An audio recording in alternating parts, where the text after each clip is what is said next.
In 1646, the Spanish Empire was in trouble. It was an empire that was falling apart piece by piece on almost every front. And it was right at that moment that Holland decided to deliver the final blow, not in Europe, but on the other side of the world, in the Spanish Philippines.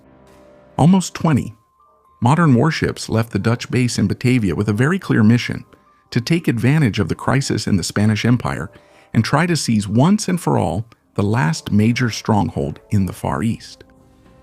And what the Crown had there to defend itself was just 2 old merchant ships, built to carry silver and silk, not to go into combat. But what no one could have expected was that these 2 improvised ships would withstand dozens of Dutch warships in 5 battles fought in Philippine waters. Something that even today the Catholic Church in the country celebrates as a true miracle. In today's video, we are going to tell the story of the battles of la Naval de Manila and the story of the 5 naval engagements that would forever decide whether the Philippines would remain Spanish or become Dutch. But before we start the video, if you like our content, become a member of our channel right now. That way, you'll have access to our group and exclusive content, including live classes, so you can dive even deeper into the hidden side of history. In 1646, the Spanish Empire was going through a crisis that was the result of decades of simultaneous wars on many fronts that no empire could sustain.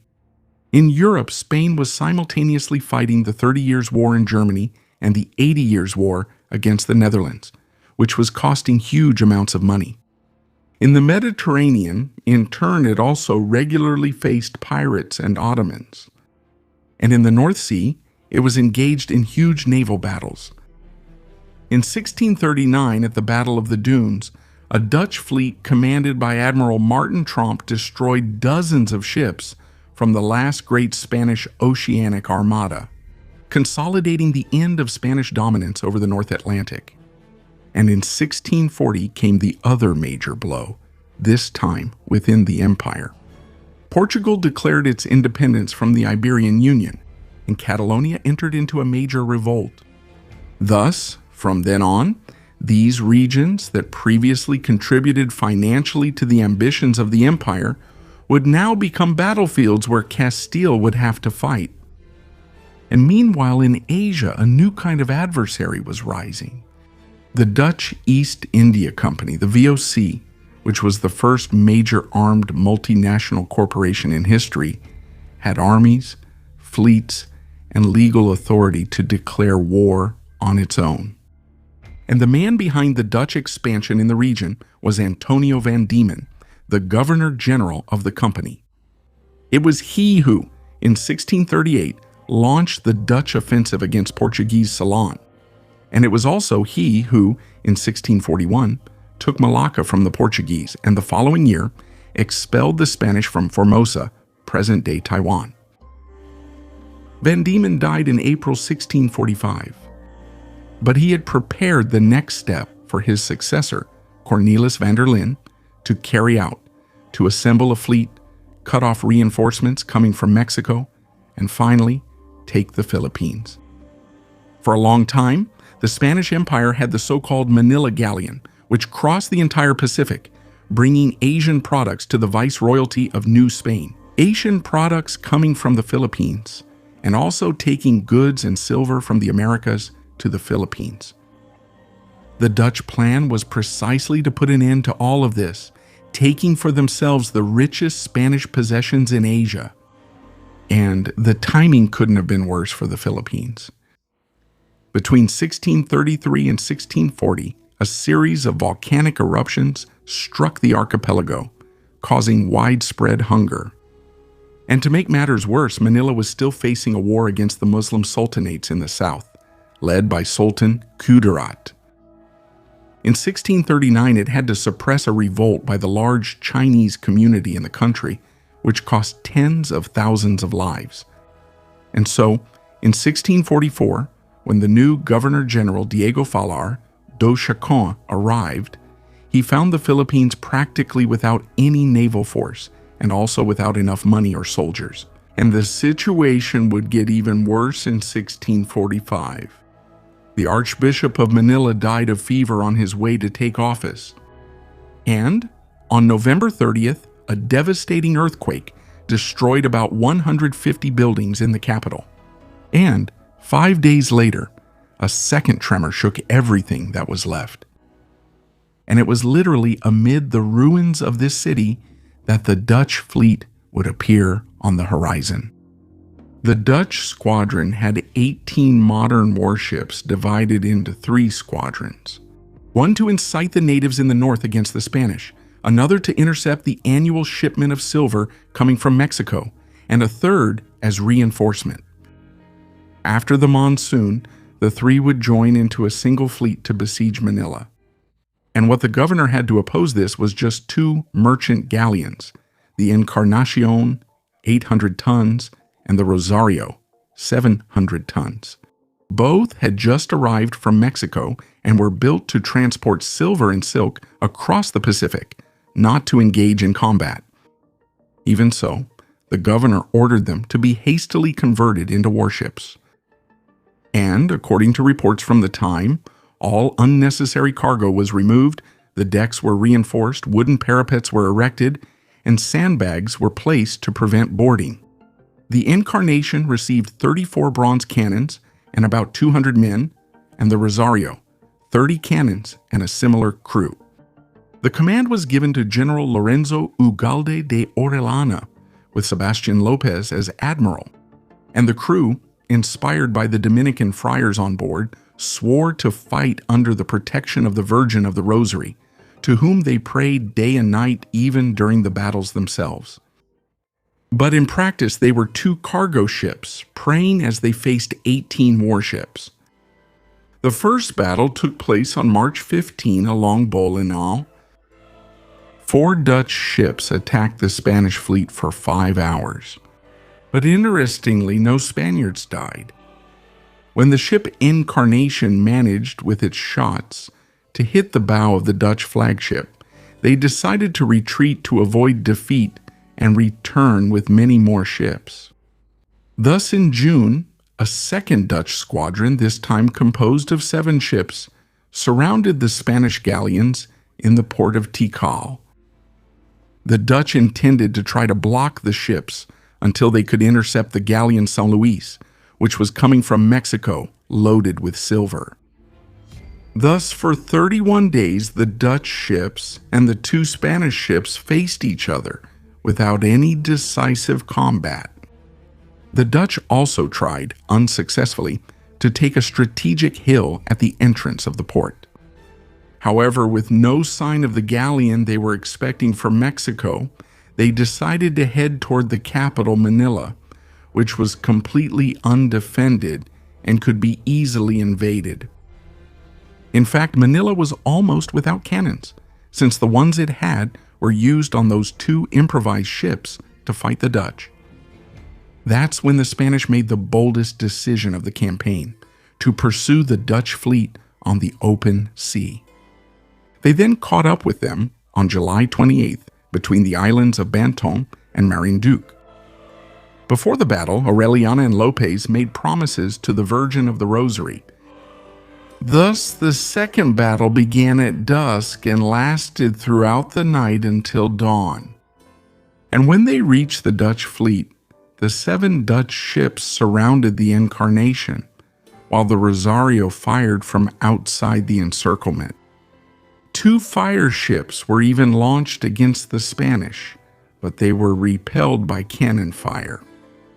And the most impressive thing is that even surrounded by 7 ships, fighting throughout the entire night, not a single man died on the Encarnacion. The historian Florentino Ornedo reports that, in fact, a Dominican friar on board the ship, named Juan de Cuenca, had announced hours earlier, while in a trance with a divine promise, that no one on that ship would die, something that came true. As for the Rosario, which was helping from the outside, it lost only 5 crew members. The Dutch then retreated, and the Spanish continued to pursue them. 2 days later, near Mindoro, the Spanish caught up with the Dutch again, But this time, it was they who took the initiative in a devastating bombardment. The Dutch, in desperation, launched their last fire ship, but the Spanish artillery destroyed it before it could cause any damage. And here's an interesting point. All the battles were fought with an almost religious fervor by the Spanish, inspired by the Dominican priests present on the ship. It was no coincidence that the remaining Dutch ships managed to escape precisely at 6 p.m. during the Angelus, when the entire crew stopped to praise the Virgin for another battle won. And when they returned to the port of Cavite for repairs, Commander Aureliana marched barefoot to the church of Santo Domingo to fulfill the promise he had made before the battle. But the war was not over. Without the Spaniards knowing, another Dutch squadron with 6 more ships was already in Philippine waters. In September, they attacked the San Diego, a merchant galleon sailing unescorted to Mexico. The galleon barely escaped, and Governor Fajardo, upon learning of this, formed a new fleet with 3 galleons, a galley, and 4 brigantines, now under the command of Lopez. In the 4th engagement, during a confrontation between the islands of Ambu and Lubang, a current completely isolated the Rosario, which was surrounded by 3 Dutch ships. He held out alone for 4 hours until he forced the enemy to retreat, as they were almost out of ammunition. And the final battle took place on October 4th. With the 3 Spanish galleons scattered by the current, the Dutch attacked once again. The commander waited for the enemy to come dangerously close before dropping anchor and opening fire with everything he had. And the most interesting thing is that the wind suddenly stopped, immobilizing the Dutch flagship. And so, a small Spanish galley, under the command of Francisco de Estevar, attacked with such fury that the Dutch themselves, according to reports, completely demoralized, already considered themselves defeated. And that ship was only able to save itself because the wind suddenly returned, allowing them to escape as night fell. And in this way, in 5 battles, not a single Spanish ship was lost. In the end, only 15 Spanish soldiers had died in 5 battles against a fleet that outnumbered them many times over. For the inhabitants of Manila, that couldn't just be luck. In 1647, the Dominican order asked the church to recognize the intercession of the Virgin of the Rosary, and after a canonical investigation, the Archdiocese of Manila declared in 1625 that the battles had been a miracle. And so the devotion never stopped. Every second Sunday of October since 1646, Filipino faithful take to the streets in one of the largest Marian processions in the country, carrying the image of Our Lady of la Naval de Manila, now a national cultural treasure of the Philippines. In 1981, Pope John Paul II used this same image to consecrate all of Asia to the Virgin. And to this day, the Philippines describes itself as the great Catholic stronghold of the Far East, which is mostly Buddhist, Hindu, and Muslim. Unable to take Manila, the Dutch redirected their energy to the south, consolidating what would become the Dutch East Indies, present-day Indonesia. Thus, 2 neighboring archipelagos would have opposite destinies. One of them would remain Spanish and Catholic, and the other Dutch and religiously plural, but with a Muslim majority. And here comes the greatest irony of this whole story. While the most feared army in Europe was collapsing at Rocroi, while dozens of Spanish ships were losing to dozens of Dutch ships at the Battle of the Dunes, the most unlikely place of all, in the Far East, less protected and with fewer resources available, would be the one to resist in a truly heroic way, one that Filipino historiography itself describes as almost miraculous, something that involves impressive feats, with the ship being surrounded and bombarded all night long by enemy ships, without suffering a single casualty. If the Philippines had fallen at that moment, would the map of Asia be completely different? Perhaps the Philippines would have been folded into Indonesia's administration?